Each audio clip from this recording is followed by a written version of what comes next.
యేసుక్రీస్తు నామములో ప్రతిరోజు దేవుని వాగ్దానం అనే కార్యక్రమానికి మిమ్మల్ని అందరినీ ప్రేమతో ఆహ్వానిస్తున్నాం. ఎలా ఉన్నారని అందరూ బాగున్నారా? దేవుని కృపలో దయలో వర్ధిల్లుతున్నారా? ప్రార్థనలు చేసుకుంటున్నారా? వాక్యం చదువుతున్నారా? ప్రతిరోజు నమ్మకంగా యథార్థంగా ఉండండి. దేవుడు తగిన సమయంలో తగిన కాలంలో మిమ్మల్ని ఆశీర్వదిస్తాడు, దీవిస్తాడు. ఈ ప్రతిరోజు దేవుని వాగ్దానం ద్వారా అనేక మంది దీవించబడుతున్నారు, ఆశీర్వదించబడుతున్నారు. మీరు కూడా అనేక మందికి షేర్ చేయండి. అనేక మంది దీవించబడతారు, ఆదరించబడతారు. అలాగే దయచేసి గమనించండి, ప్రతి ఆదివారం యేసయ్య సన్నిధిలో 9:30 నుంచి ఆరాధనలు జరుగుతున్నాయి. ఇప్పటికే వేల మంది ప్రజలు వచ్చి దీవెన, స్వస్థత, ఆశీర్వాదం పొందుతున్నారు. అద్భుతమైన సాక్ష్యాలు మేము వింటూ ఉన్నాం. కాబట్టి మీరు రండి, మీ కుటుంబాలుగా రండి. దేవుడు బలమైన కార్యాలు మీరు మీ కుటుంబాలు అనుభవించాలని మిమ్మల్ని అందరినీ ఆహ్వానిస్తున్నాను. ఈ రోజు కూడా అద్భుతమైన వాగ్దానం ప్రవహిస్తున్నారు. రండి, వాగ్దానం చదువుకుందాం.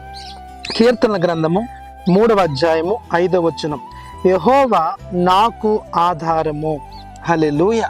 అద్భుతమైన వాగ్దానం ఈరోజు ప్రవహిస్తున్నాడు. యెహోవా నాకు ఆధారము.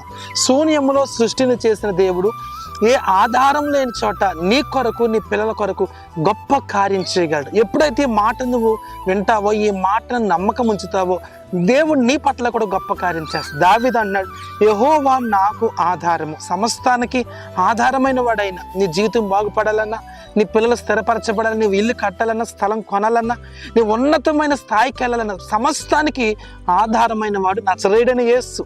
ఆ యేసు ఈరోజు నీకు వాగ్దానం ఇస్తున్నాడు. నేను నీకు ఆధారముగా ఉండబోతున్నాను. దేని బిడ్డలారా, ఒకవేళ మనుషుల మీద ఆధారపడ్డావేమో, మనుషుల్ని ఆధారం చేసుకుని ఏదో చేయాలనుకుంటున్నావు, వ్యర్థమైపోతాయి. మనుషుని అన్నటికీ నీకు సహాయం చేయలేరు. నీ బంధువులు, నీ స్నేహితులు, నీ తోడబుట్టిన వారు ఎవ్వరు కూడా నీకు సహాయం చేయలేరు. నీకు సహాయం చేయగలిగిన వాడు యేసయ్య ఒక్కడే. అందుకే దావీదు అన్నాడు, యెహోవా నాకు ఆధారము. ఈరోజు ఆయన ఆధారంగా చేసుకుంటే కనుక నీ జీవితంలో, నీ కుటుంబంలో ఏ కార్యమైనా చూడగలుగుతాం. నీ పిల్లల వివాహ విషయంలో, నీ గర్భఫల విషయంలో ఏదైనా సరే దేవునికి అద్భుతం చేయాలంటే దేవుడిని నువ్వు ఆధారంగా చేసుకోవాలి. దావీదు గొప్పవాడయ్యాడు, రాజుగా పట్టాభిషేకం చేయబడ్డాడు, అనేక మందికి ఆశీర్వాదకరంగా, ఆశ్చర్యకరంగా ఉన్నాడు. ఈరోజు నీ జీవితం వెలివేయబడి ఉందేమో, దూషించబడి ఉందేమో, నిందలు, అవమానాలు ఎదుర్కొంటున్నావేమో. దావీదుని అందరూ దూషించారు, వెలివేశారు, ఇంట్లో వారు వెళ్ళగొట్టారు. అయినప్పటికీ దేవుడు ఆయన ఆధారంగా దేవుడిని చేసుకున్నాడు కనుక గొప్ప రాజుగా మార్చబడ్డాడు. ఈరోజు నీ జీవితం ఎలాగుంది, నీ పరిస్థితి ఎలాగుంది, అప్పులు, శ్రమలు, కష్టాలు, అయితే దేవుణ్ణి ఆధారంగా చేసుకో. నీవు, నీ పిల్లలు గొప్ప కార్యం చూడబోతున్నారు. నీ జీవితంలో మేలు అనుభవించబోతున్నావు. ఉన్నతమైన కార్యాలు పరిశుద్ధాత్మ దేవుని వలన మీకు కలగబోతున్నాయి. కాబట్టి ఉదయకాల సమయంలో ఎక్కడ ఉండి వాగ్దానం విన్నా, దేవుడే నాకు ఆధారం, ఆయనే నాకు సహాయం అని ఆయన ఆధారపడగలిగితే ఆయన మీద గొప్ప కార్యాలు నువ్వు చూడబోతున్నావు. ప్రార్థన చేసుకుందాం. పరిశుద్ధము నమ్మకమైన తండ్రి, నీకు వందనాలు.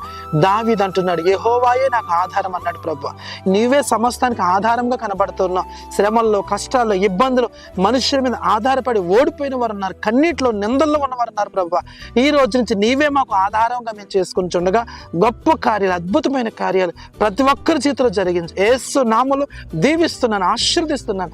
మీరే మహిమ పొంది గొప్ప మేలు చేయమని యేసు నామములో అడుగుచున్నాము తండ్రి. ఆమేన్, ఆమేన్.